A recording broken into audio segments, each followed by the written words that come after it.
Krásný den, přátelé, zvu vás na prohlídku tohoto úžasného domu a jeho interiéru, který vás určitě ohromí. Pojďte prosím dál.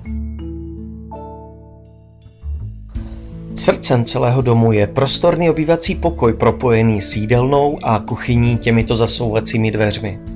Všimněte si té spousty světla ze 6 oken a dřeva, které je všude používáno jako jeden ze základních stavebních materiálů. Jak se vám líbí tento atypicky řešený krb, který kromě tepla pro celý dům vnáší do prostoru klid a harmonii? Jídelna spojuje všechny místnosti v přízemí, 2 pracovny, obývací pokoj a kuchyni. Jak vidíte, příjemná barva světlého dřeva v kombinaci s tóny béžové vévodí i v kuchyni. Nechybí samozřejmě dostatek pracovního prostoru a ve stavě námyčka. Z jídelny se dostanete i do vstupní haly, na toaletu a do horního patra. I zde je tolik krásných prvků, že nevím, kde vlastně začít. Jak se vám líbí tato úchvatná koupelna, která v době výstavby vyšla na více než 250 000? Jsou zde použity speciální bezúdržbové obklady, na kterých se nezachycují nečistoty. Dále v patře najdeme 4 pokoje, ložnici a odpočinkovou galerii spojující horní patro s přízemím. Tak tohle nádherné bydlení je nyní k mání. Líbí se vám? A to jste ještě neviděli zahradu.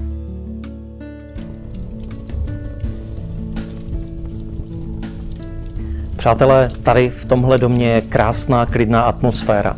Rád bych vám ji ukázal osobně na prohlídce, na kterou vás tady tímto chci pozvat. Budu rád, když mě zavoláte a když vás celým domem budu moci provést.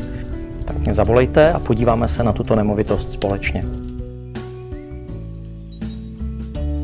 Harmonický interiér téhle vily jste už viděli a nyní vás zvu na tuhle úchvatnou zahradu. Zahradní jezírko s vodopádem upoutá vaši pozornost na první pohled. Je obklopeno nádhernými okrasnými stromy a keři, které se krásně barevně doplňují po celý rok. Netradiční dřeviny jsou ostatně rozmístěny po celé zahradě, jak už jste viděli třeba u vchodu. Nechybí samozřejmě ani bazén a děti si určitě užijí dětský koutek. Ale to stále ještě není vše. Na zahradě najdete také zahonky na zeleninu nebo na koření. A část zahrady mezi ohništěm a břízkami má záměrně zase trochu jiný charakter. Mimochodem rostou zde 4 druhy jedlých hub. Na zahradě se nachází částečně podsklepená hospodářská budova. Můžete si ji zařídit například pro účely rekreačního pronajímání nebo jako saunu. A nebo vás napadá vaše vlastní využití?